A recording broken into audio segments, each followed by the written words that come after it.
Donc là, je vais me créer un nouveau composant. Et dedans, là, je vais y mettre différentes icônes de réseaux sociaux. Donc déjà, ça, je vais l'enlever, ça. Donc ça, c'était mon composant, mon functional component. Et ça, c'était le composant avec une classe.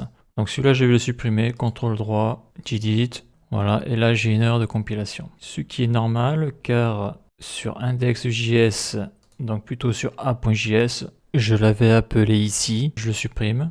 Là, on voit que ça a changé de couleur. Ça, je le supprime, car ça n'existe plus. Je fais CTRL S. Voilà, ça fonctionne. Donc là, je vais créer un functional component. Donc je me mets ici. Je vais l'appeler réseaux sociaux.js. Donc ça, c'est un futur composant. Et c'est un composant que je mettrai dans le header. Donc, c'est un React Stackless Component. Voilà. Donc là, je vais marquer je suis réseaux sociaux. Ça, c'est juste pour faire l'importation. Donc là, c'est bon, j'ai fait CTRL S. Donc là, maintenant, il va falloir que j'importe le composant ici. Donc pour le moment, je vais le mettre dans app.js, car je n'ai pas encore fait des composants page autre que accueil. Et bon, là, pour le moment, je ne mets rien dedans parce que je n'ai pas encore fait la barre de navigation. Et puis, il faut aussi installer le routeur, donc ça, on le verra plus tard. Donc là, je mets directement ici, parce qu'après, les composants, c'est assez facile de les bouger de place. Donc j'ouvre le chevron de gauche. Donc réseaux sociaux. Donc là on voit que ça apparaît. Donc je clique dessus pour ici là éviter d'écrire l'importation. Donc là c'est fait. Et là je ferme. CTRL S. Je suis réseaux sociaux. Super, ça marche. Donc je me remets ici. Là je supprime tout. Donc je vais créer une div avec une classe name que je vais appeler donc réseau-sociaux-container. Et là, je fais tab, donc là, j'utilise emmet, et donc je fais tab, et là, ça m'affiche div class name, et l'attribut réseaux sociaux container. Super. Je saute la ligne.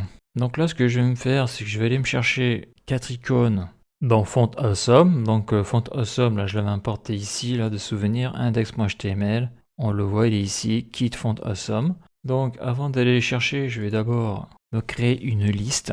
Je vais me créer une liste donc avec UL et LI et dedans je vais y mettre 4 icônes. Donc il y aura 4 icônes, donc LinkedIn, Twitter, le site internet de l'entreprise et la chaîne YouTube de l'entreprise. Donc comment je vais faire ça? Je vais utiliser Emmet. Donc ça je mets ici. Donc ça va être... Donc déjà ça commence par une balise UL. Donc ça c'est le parent. Donc en enfant je vais lui mettre, j'ouvre les parenthèses, donc une balise LI.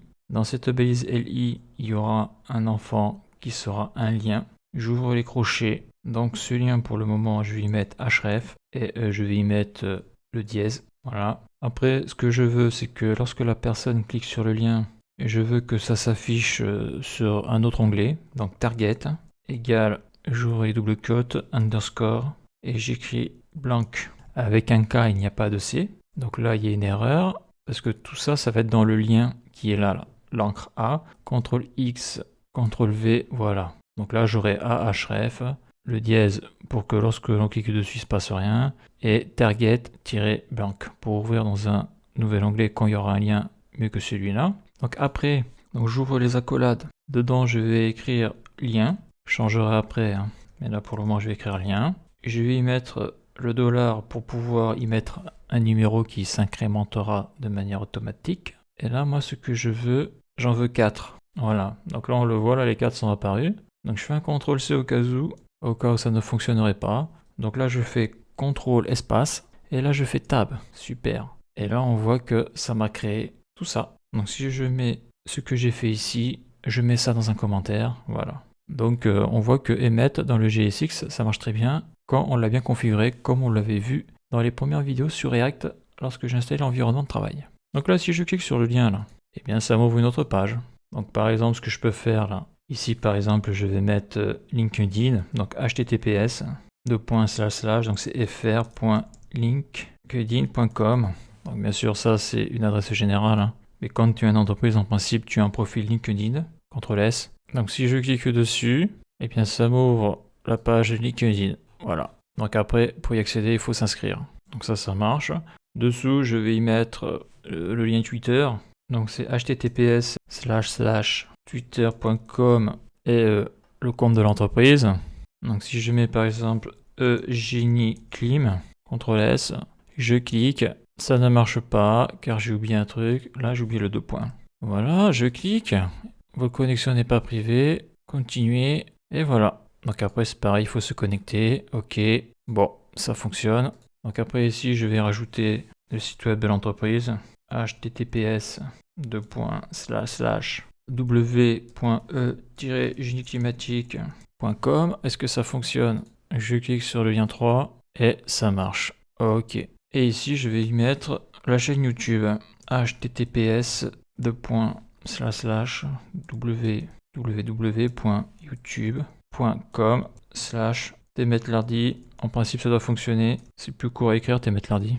Donc, je clique sur le lien 4. Il y a une erreur encore.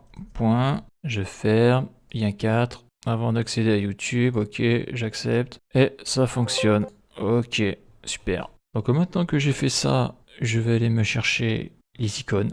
Donc là, je vais dans Font Awesome. Donc là, par exemple, je vais écrire LinkedIn. Donc on le voit ici, il apparaît, je clique dessus. Là, j'ai le lien de l'icône. Je peux la télécharger, ça ne m'intéresse pas. Donc là, je clique, ça me le copie. Donc je viens ici. Donc là, j'ai mon lien. Là, je saute la ligne, je me mets ici. Et là, je fais un CTRL-V. Donc pour le moment, je ne le mets pas dans une span. On verra ce que ça fait. CTRL-S. Et là, on voit que j'ai mon icône ici. Donc d'ailleurs, le lien, maintenant, je vais pouvoir le supprimer. Mais avant, il faut que l'icône soit cliquable. Donc là, c'est pas cliquable parce que je n'ai pas mis le lien de l'icône LinkedIn au bon endroit. Donc je fais CTRL-X et c'est là où je vais la mettre. CTRL-V et voilà. Et là, ça devient cliquable. Super. Là, si je fais Maj Alt F, voilà. Donc là, il faut que je fasse la même chose avec Twitter. Donc là, je reviens en arrière. Là, je marque Twitter. Je clique dessus. Le lien, il est ici. Je clique. Je me mets ici. Là, je fais un CTRL-V. Si je me mets là, Twitter apparaît. Donc après, bon, ça, c'est mon blog. Donc, je vais utiliser ce symbole-là. Pourquoi pas. Donc ça, c'est mon blog. Mon site internet, je veux dire. Et après, là, je vais mettre YouTube. Donc YouTube, ça va être facile. Donc là, je marque YouTube. Voilà, icône gratuite. Je prends celle-là. Voilà, je fais ici, là, je copie. Je me mets là. CTRL-V, CTRL-S. Voilà, ça marche très bien. Donc après, par contre, le style, je vais le modifier un petit peu, là, pour avoir cette chose-là en ligne. Donc là, je viens de finir d'écrire mon composant fonctionnel, stateless, sans état. Donc voilà à quoi il ressemble. Maintenant, je vais y mettre un peu de style. Donc, je vais dans style. Je crée un fichier underscore. Je vais l'appeler réseaux sociaux.scss. Voilà, donc l'idée, c'est que les deux ont le même nom. Sauf que là, il y a une erreur. Là. Je vais l'appeler plutôt comme ça avec un S majuscule. Le seul truc qui change, c'est que bon là, j'ai un R majuscule parce que c'est un component. Et là, je mets un R minuscule parce que c'est le style avec l'underscore pour pas que ça soit compilé. Donc à partir du moment où j'ai fait ce fichier-là, il faut pas que j'oublie de l'importer ici. Ça, c'est la première chose à faire. Donc point virgule ou sinon ça partera. @import. Et là, après, je fais point slash. Et là, je l'importe. Je mets le point virgule comme ça, j'oublierai pas. C'est bon. Donc maintenant, je peux faire le style. Donc la classe que j'avais créée ici, elle est là. Réseaux sociaux container. Je fais CTRL-C. Et je reviens sur le style réseaux sociaux. Ça, je le mets comme ça. Ça, je peux le fermer. Donc, c'est une classe CTRL-V. Donc là, on voit, là, comme il enregistre de manière automatique. Comme j'ai pas mis les accolades, là, il me dit qu'il y a une erreur. D'ailleurs, c'est écrit là. Expected accolade. Il attend les accolades. Donc là, je mets accolade. D'ailleurs, dans réseaux sociaux, il manque un X. Là. Donc attends, là, je mets un X ici. Donc, est-ce que j'ai mis un X là-bas là? Là, je vais mettre un X. Réseaux sociaux conteneur. Donc ça, c'est bon. Je reviens ici. Là, j'actualise. Voilà. Donc si je n'avais pas actualisé, eh bien le truc serait resté planté. Donc là, si je fais un background color, je vais lui mettre ça. CTRL S. Bah là, on voit que ça fait rien du tout là. Donc là, je vais le désactiver. Donc là, je vais m'occuper du UL. Donc une liste, c'est toujours UL et après LI. Donc là, si je mets UL, si je fais un CTRL C, CTRL V, là, je réactive, CTRL S, j'actualise. Voilà. Donc le background color sur le réseau social container, ça faisait rien. Par contre, si je le mets dans l'UL, on voit que ça colore bien le fond. Donc ça, je vais l'enlever. Donc là, je vais faire un display flex. Flex direction, je vais lui mettre raw. Donc voilà, donc là, on l'a en ligne maintenant. Donc à noter, moi avec les flex, j'oublie tout le temps comment ça fonctionne. Parce que j'en ai pas assez bouffé. Donc quand tu sais plus te servir des flex, il y a un truc là qui est très bien sur internet. Donc CSS Tricks Flex. Voilà, a complete guide to Flexbox. On clique dessus. Et là, tu as le site, là, je le mets en grand écran, où tu as tout ce qu'il faut savoir sur Flexbox. Donc là, si je descends, on le voit, les flex properties. Donc là, c'est au niveau des flex containers, là, c'est les flex items. Donc voilà, c'est ici que à chaque fois, je vais faire un petit tour pour me rafraîchir la mémoire. Donc ce site-là, il est très connu pour ça. Et il y a la même chose sur le display grid. Voilà, parce qu'il y a tellement de choses à retenir que c'est pas évident. Donc après, je vais faire un Justify Content Center. Donc là, on voit que ça a planté. Je clique ici pour rafraîchir ou sur F5 et voilà. Ça s'est mis au milieu.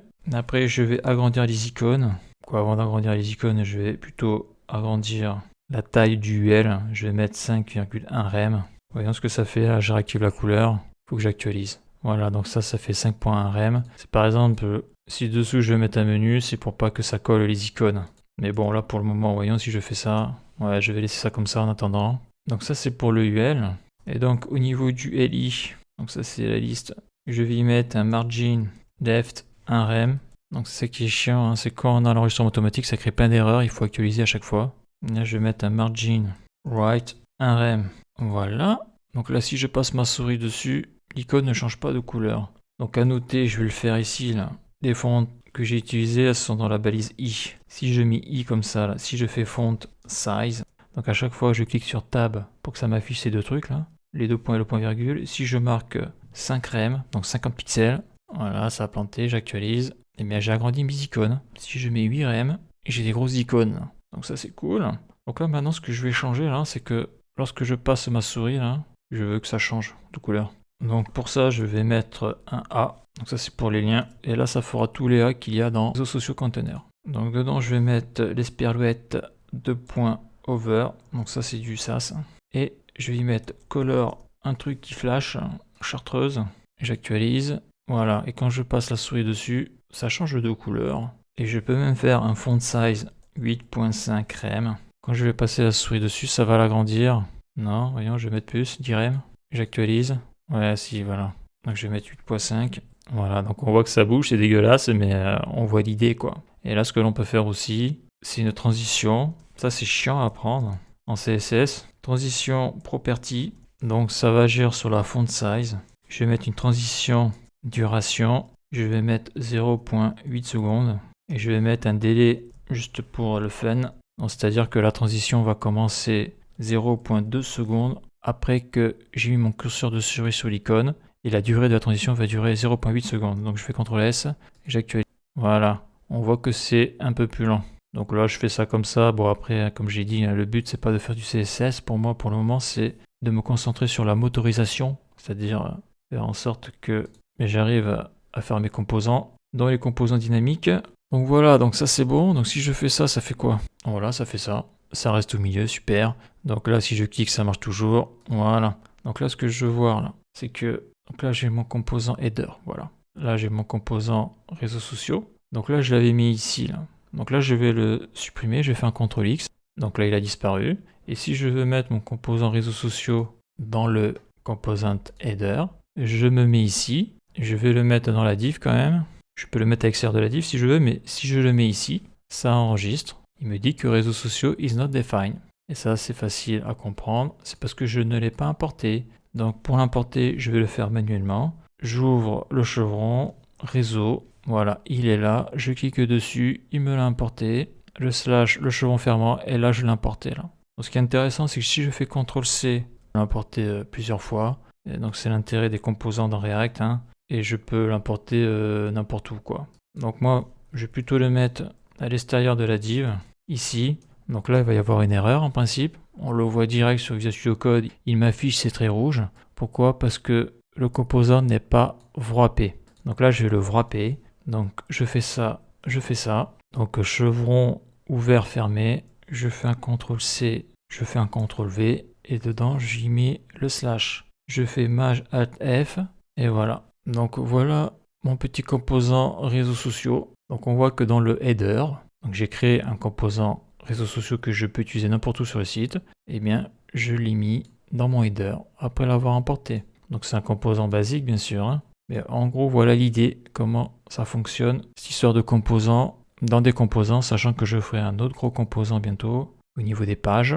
Mais là pour le moment, je vais rester comme ça, c'est-à-dire que je vais importer le header dans app.js.